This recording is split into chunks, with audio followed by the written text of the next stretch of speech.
Assalamualaikum warahmatullahi wabarakatuh. Pada pembahasan kali ini saya akan membahas mengenai kalimat bahasa Indonesia dengan dosen pengampu Bapak Senawi SPD MPD dengan mata kuliah Bahasa Indonesia. Perkenalkan, nama saya Doi Gindo dari Fakultas Ekonomi dan Bisnis, Program Studi Manajemen. Di sini saya akan membahas tentang pembahasan kalimat mencakup pembahasan unsur pembentukan. Yang pertama ialah frasa. Frasa adalah penggabungan dua kata atau lebih yang bersifat non-predikatif atau tidak memiliki predikat. Yang kedua, klausa. Klausa adalah gabungan atau kelompok kata yang memiliki fungsi sintaksis yang dalamnya terdiri atas unsur subjek dan predikat yang berpotensi menjadi kalimat. Kalimat tidak hanya sebatas rangkaian kata dalam frasa dan klausa. Rangkaian kata di dalam kalimat struktur secara gramatikal dalam bentuk makna yang logis. Mengingat pentingnya kegiatan penulisan, pada pembahasan kali ini saudara akan diajak untuk memahami dan mengimplementasikan kalimat dan kalimat efektif secara tepat dalam penulisan karya ilmiah. Pengertian kalimat. Kalimat adalah satuan bahasa terkecil yang merupakan kesatuan pikiran. Dalam bahasa lisan, kalimat diawali dan diakhiri dengan kesenyapan. Dalam bahasa tulis diawali dengan huruf kapital dan diakhiri dengan tanda titik, tanda seru, atau tanda tanya. Kalimat disusun berdasarkan unsur-unsur yang berupa kata, frase, atau klausa.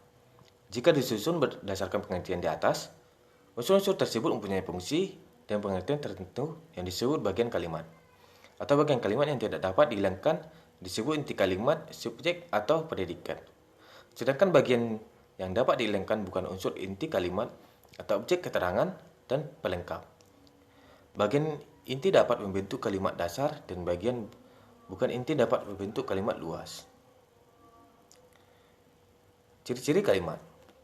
Dari segi makna, sebuah kalimat harus mengandung pikiran yang utuh, sedangkan dari segi struktur, kalimat sekurang-kurangnya mengandung unsur subjek dan predikat.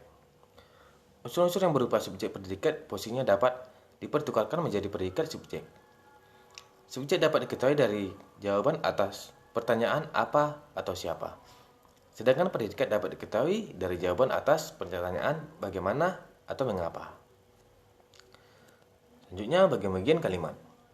Bagian inti yang harus terdapat pada kalimat adalah subjek S dan predikat B. Bagian inti kalimat adalah bagian yang tak dapat dihilangkan dalam struktur kalimat. Subjek kalimat berfungsi sebagai inti pembicaraan, sedangkan predikat berfungsi sebagai penjelasan terhadap subjek yang dapat dilengkapi dengan subjek O atau keterangan K.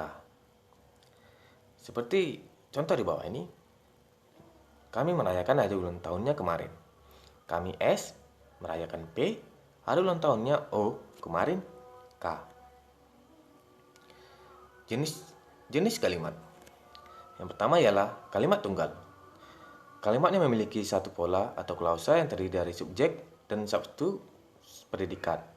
Kalimat tunggal merupakan kalimat dasar sederhana. Contoh, dia sangat baik.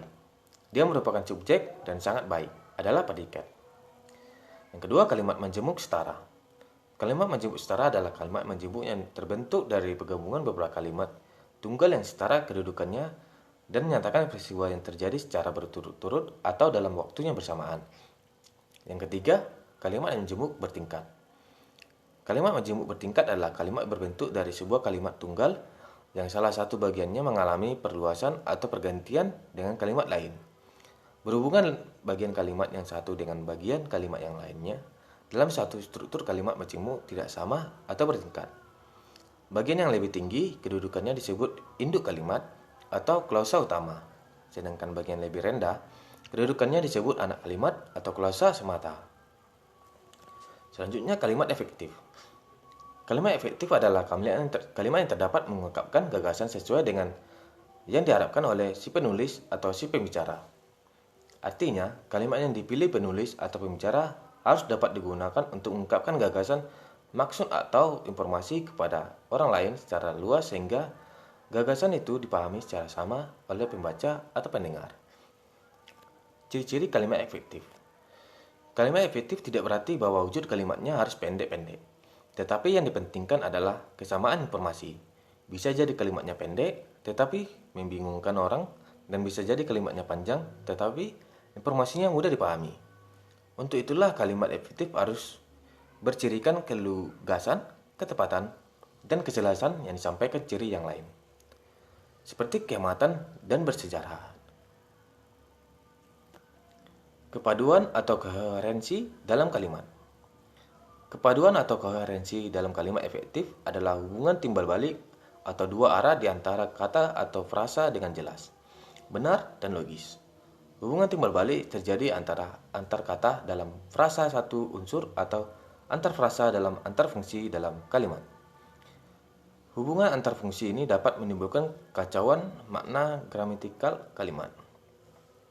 Contoh kalimat yang tidak koherensi. Yang pertama ialah, setiap hari dia pulang pergi Bogor Jakarta dengan kereta api.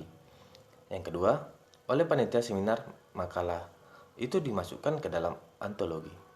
Yang ketiga, pelaksanaan seminar itu karena jalan macet harus ditunda 1 jam kemudian. Pembetulan kalimat yang koherensi ialah, yang pertama, setiap hari dia pergi pulang Bogor Jakarta dengan kereta api. Yang kedua, makalah seminar itu dimasukkan ke dalam antologi. Yang ketiga, karena jalan macet, pelaksanaan seminar itu ditunda 1 jam kemudian. Sekian pembahasan yang dapat saya sampaikan. Lebih dan kurang saya mohon maaf. Wassalamualaikum warahmatullahi wabarakatuh.